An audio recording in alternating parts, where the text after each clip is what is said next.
মাদক সমস্যা। মাদক সমস্যা বলতে মাদক দ্রব্যের অপব্যবহার হলে ব্যক্তির পরিবার ও সমাজ হাজার হাজার পথ শিশুকে অপমান করছে। যারা পথ শিশু তাদের বাবা মা নেই, এতিম অনাথ। মৌলভীবাজারের বড়লেখার দক্ষিণবাগ এনসিএম উচ্চ বিদ্যালয়ে মাদক বিরোধী সচেতনতামূলক কার্যক্রমের অংশ হিসেবে বিতর্ক প্রতিযোগিতা, আলোচনা সভা ও মাদক বিরোধী শপথ বাক্য পাঠ অনুষ্ঠিত হয়েছে।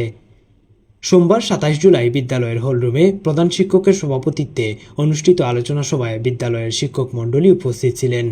এ সময় বক্তব্য রাখেন বিদ্যালয়ের প্রধান শিক্ষক আশোক আহমদ, সিনিয়র শিক্ষক শুভ্রকান্তি সেন, বদরুল হক, সাইফুল ইসলাম, সহকারী শিক্ষক বেলাল আহমদ, ফারজানা ফেরদৌস ও এডহক কমিটির অভিভাবক সদস্য অলিউর রহমান।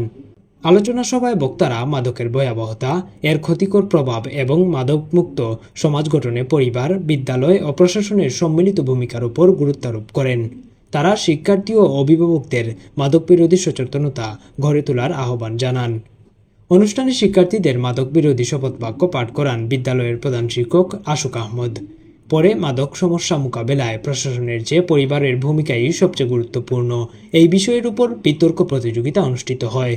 বিতর্ক প্রতিযোগিতার মডারেটরের দায়িত্ব পালন করেন সিনিয়র শিক্ষক শুভ্রকান্তি সেন।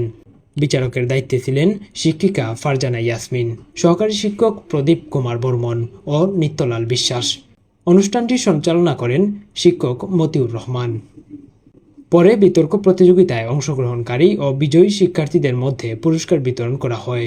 মাদক বিরোধী সচেতনতামূলক কার্যক্রমের আয়োজন করে দক্ষিণবাগ এনসিএম উচ্চ বিদ্যালয়। ইমরান আহমেদ, সাতমা কণ্ঠ।